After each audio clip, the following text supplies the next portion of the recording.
మంచిర్యాల జిల్లా లక్షెట్టిపేట మండలంలోని శ్రీ సాయి గణేష్ దేవ సమితి ఆధ్వర్యంలో లక్షెట్టిపేట మున్సిపాలిటీ పరిధిలో ఈరోజు మజ్జిగ పంపిణీ కార్యక్రమాన్ని ప్రారంభించారు. మే నెల మాసంలో తీవ్రమైన ఎండల దృష్ట్యా ఆది గురువారాలలో 2 రోజులు సంత జరుగును కాబట్టి మండలంలోని ప్రజలకది గురువారంలో అధిక సంఖ్యలో ప్రజలు వారసంతలకు వస్తారు. ఈ దృష్ట్యా మండల మండు టెండలో కూడా సేవా సమితి వారు ఈ 2 రోజులలో మజ్జిగ పంపిణీ కార్యక్రమాన్ని నిర్వహిస్తామని తెలిపారు. కార్యక్రమంలో శ్రీ శివసాయి గణేష్ సేవా సమితి అధ్యక్షులు శ్రీపాటి బండ్ల ప్రసన్న రామ్మూర్తి మరియు తాటికొండ శ్రీనివాస్, నల్లమస్ ధనలక్ష్మి, పెట్టడం తిరుపతి, ఎండి గపూర్, కంచర్ల ప్రసాద్, పల్లెల రవి, సాయి రవి, అలాగే నమాజ్, మనీషా, సాయి కృష్ణ, లక్ష్మి, గంప సత్యనారాయణ తదితరులు సేవా సమితి సభ్యులు పాల్గొన్నారు.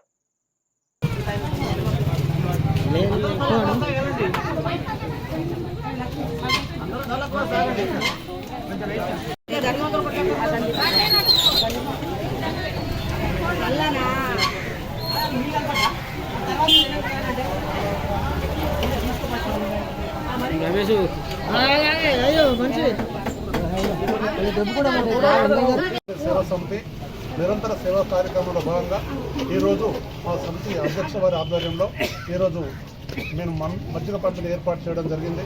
మేము గత 3 సంవత్సరాల నుంచి ఈ చుట్టుపక్కల ప్రజలందరికీ నిరుపేదలకు, అనాథులకు అనేక సేవా కార్యక్రమాలు చేయడం జరిగింది.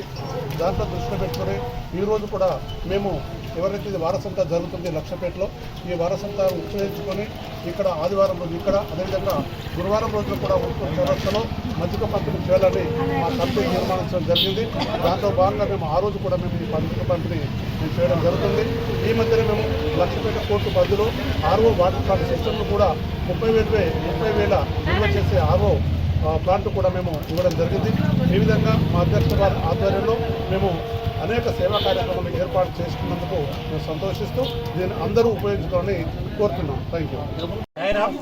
ఈరోజు లక్షపేట మున్సిపాలిటీలో ఈరోజు మజ్జిగ పంపిణీ కార్యక్రమానికి శ్రీకారం ఇచ్చాం మా శివసాయి గణేష్ సేవా సంస్థ తరఫున. ఎందుకంటే ఈ ఎండలో తీవ్రం విపరీతంగా ఉంది. ఇక్కడ ఆదివారం, గురువారం ఈ ఎండాకాలం 2 రోజులు ఈ కార్యక్రమానికి మేము మా శివసాయి గణేష్ సేవా సంస్థ తరఫున మజ్జిగ పంపిణీ చేస్తాము. ఎన్ని రోజులున్నా ఎండలు గురువారం ఆదివారం చేద్దాం నిర్ణయిస్తున్నాము. అలాగే ఈ ఎండాకాలం వచ్చే కారణం తీర్చడానికి ఇలాంటి కార్యక్రమాలు ఏర్పాటు చేశాము. అందులో ఈ గ్రూప్లో మా శివసాయి గణేష్ సేవా సమితిలో ప్రతి ఒక్కళ్ళు పాల్గొంటున్నారు. వాళ్ళకి ముఖ్యంగా పేరు పేరున ధన్యవాదాలు. ఎందుకంటే దాదాపు 400 మంది సభ్యులు గ్రూప్లో వాళ్ళందరి వల్ల ఈ కార్యక్రమం విజయవంతమైంది. అందరికీ పేరు పేరున ధన్యవాదాలు.